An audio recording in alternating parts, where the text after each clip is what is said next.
just now, right? Like with the smaller body parts, it didn't matter, but now it does matter. So we're gonna go portrait and we're going grid now, okay? So I'm gonna get this set up. I'm gonna go ahead and move this over here already because I'm gonna ask you to lay with your head this way. And again, that's on purpose. So go ahead and lay down on your back, supine, head this way, please. Take your time. Very good, okay. And I'm gonna have you just slide up a little bit more. There you go. So there's gonna be the humerus, but laying down.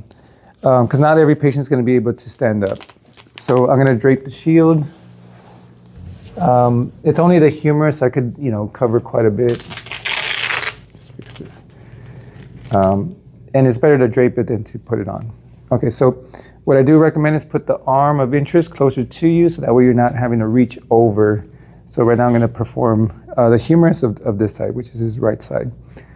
So if you can just slide a little bit that way, there you go, you should be fine. So I like the humerus laying down because gravity is naturally gonna bring the humerus down, okay?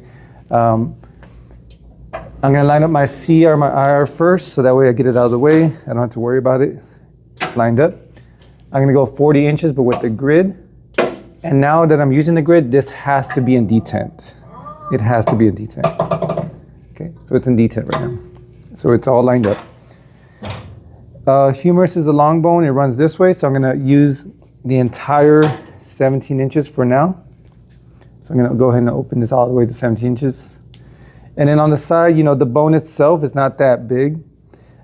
Keep in mind, we don't always need the soft tissue. So even though there's a lot of muscle there, the bone itself is in the middle of all that. So, we're gonna keep that in mind. So when it comes to the humerus, I want the entire humerus, but I also want the shoulder joint, 1 inch or 2 past that joint. I want the elbow joint as well, and 1 inch or 2 past that joint, okay? So the centering for this one's gonna be at the mid humerus. Okay, so about here. I'm still gonna make some adjustments. To place the humerus in AP position, I'm gonna ask him to rotate his arm so that his palm is up. Okay, so that's gonna place his humerus in AP position. I'm gonna center at the middle of the humerus. Right now, what I'm gonna do is I'm gonna turn this to match his arm. So you can see the lines running with his arm.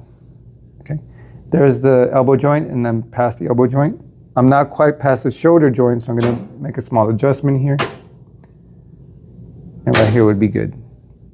So because it's a long bone, I don't have a lot of room for error. So just kind of work with that, and that could be one of the challenges with this long bone.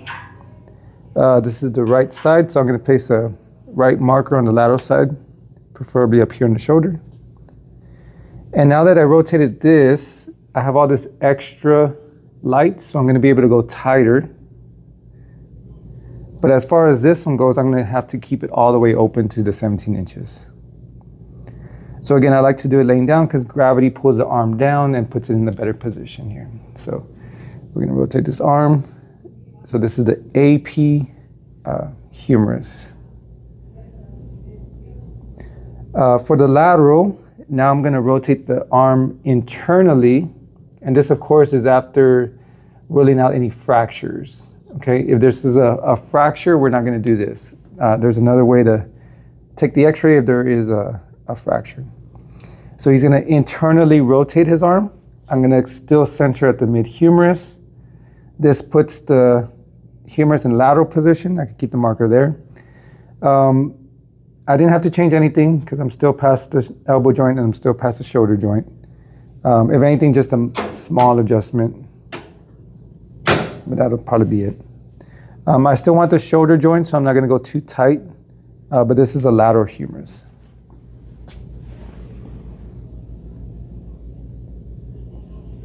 Okay, and that's it. It's just the 2 views. Okay, all right, you can relax.